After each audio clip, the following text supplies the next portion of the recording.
Ministério da Cultura e talvez, pegando nesta última frase do Sr. Ministro, não tenha receio de criar novos museus, Sr. Ministro. Às vezes é a forma de conseguir preservar o nosso património. Pense nisso e, eventualmente, poderemos falar em casos concretos no decurso da legislatura, mas que não seja esse o seu receio, naturalmente, não comprometendo, evidentemente, todo o património que já temos nessa matéria. Sr. Ministro, se eu disser que a cultura é parte da nossa identidade, o Sr. Ministro concordará, naturalmente, comigo. Se lhe disser que é tão relevante este setor da cultura para formar indivíduos, cidadãos criativos, participativos, interventivos, estimulados para a construção da sociedade, o Sr. Ministro concordará certamente comigo. E se eu lhe disser que destruir a cultura e o setor da cultura, porventura através do seu subfinanciamento, é destruir toda esta potencialidade que se quer de desenvolvimento e é amarrar certamente, gerar uma amarra a uma componente importante da nossa liberdade, como sociedade, como cidadãos, como coletivo e até como indivíduos. O Sr. Ministro concordará certamente comigo.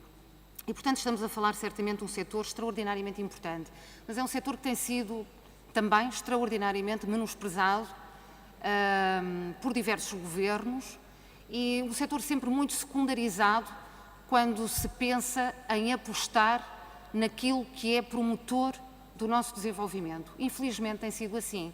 E, Sr. Ministro, estamos numa altura em que temos que falar mesmo de emprego e de criação de emprego face às circunstâncias em que estamos. Certamente é sempre uma matéria relevante para falar, mas face às circunstâncias e face à desastrosa política que foi cometida na legislatura prosseguida, na legislatura passada, e que teve uma repercussão tão grave na escalada do desemprego, quando falamos na criação de emprego e na necessidade de criação de emprego, temos aqui um setor com uma potencialidade nessa matéria muitíssimo relevante e que não deve ser desprezado. Portanto, estamos a falar de um setor de peso na sociedade. Ocorre que, neste momento, talvez aquilo que melhor caracterize uma chamada para a cultura é SOS Cultura. Pede-se ajuda, pede-se socorro, Sr. Ministro. O Sr. Ministro disse que quando se aproxima 1%, não ao PIB, mas ao Orçamento de Estado, isso já é um esforço para a aproximação à realidade. E eu preciso lhe perguntar o que é a realidade. Quando o Sr. Ministro diz isso, fala das necessidades prementes do setor da cultura ou fala de outra coisa? Porque é nessa realidade que nós temos que nos ater também. Certamente sabemos que temos problemas do ponto de vista de constrangimentos orçamentais, sabemos isso tudo, mas dentro das nossas limitações temos que fazer opções. E a opção de desvalorizar permanentemente a cultura não é uma boa opção. E talvez precisasse de um comentário mais preciso do Sr. Ministro relativamente a este objetivo do 1% para o orçamento, para a cultura ao nível do Orçamento de Estado. Gostava de saber até que ponto é que o Sr. Ministro se consegue identificar com isto ou trabalhar com vista a este objetivo. Sr. Ministro, na anterior legislatura, quando se perde o Ministério da Cultura e se ganha, entre aspas, obviamente, uma Secretaria de Estado da Cultura, isto foi uma manifestação clara de despromoção do setor da cultura.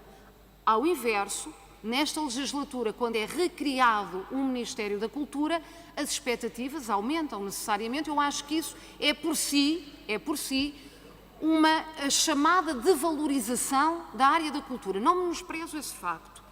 Agora é preciso perceber também como é que ele depois se traduz nesta valorização objetiva dentro do Governo, como é que ele depois se traduz. E nós não gostaríamos de ver continuado o caminho que se tem traçado neste setor, que é um caminho de subfinanciamento do setor, de desqualificação de serviços, de desqualificação das funções culturais, de uma redução da atividade cultural em geral, de encerramento forçado de estruturas e de serviços, portanto, de uma desistência forçada.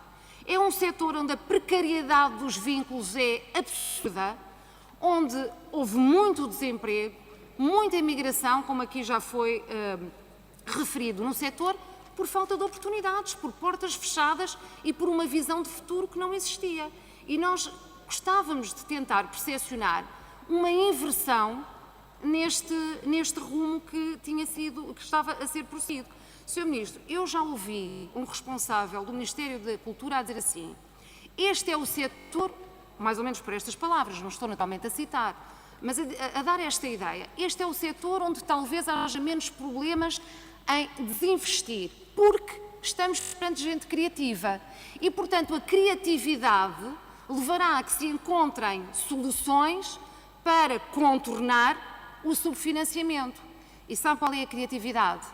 É como essa comum onde o Sr. Ministro já citou hoje aqui, que é as pessoas a porem da sua reforma e do seu dinheiro pessoal, não é verdade? Em vez de o usarem como é devido para as suas famílias e, portanto, para estar ao seu dispor, a financiarem elas próprias do seu bolso os projetos em que apostaram porque se apaixonaram, onde se dedicaram toda a vida e que querem ver vingar. E isto, de facto, não é forma de financiar a cultura. E nós temos que inverter esta lógica. Então, aquilo que se pede não é criatividade aos criadores, aquilo que se pede é criatividade e vontade política aos políticos, porque nós, de facto, a Constituição da República dita-nos também esse dever de aposta pública na área da cultura, com resultados económicos, sociais e ambientais que podem ser muito significativos. E por falar nisto, Sr. Ministro, gostava de ir a uma matéria que os Verdes têm colocado a vários ministérios, que se prende com um problema rigoroso que nós temos do ponto de vista ambiental, social e económico, ou que resultam daí vários problemas desta ordem, que têm a ver com as assimetrias regionais. E, de facto, está em tempo de nós começarmos a percepcionar as assimetrias regionais como um problema tomado como um objetivo global que é preciso combater, promovendo assim a coesão territorial. E eu gostava de saber, na área da cultura, qual é o passo que o Ministério da Cultura dá no sentido justamente de combater estas assimetrias regionais e de promover uma maior coesão territorial, perdão, Sr. Presidente, vejo que já me estou a aproximar do tempo, no nosso território.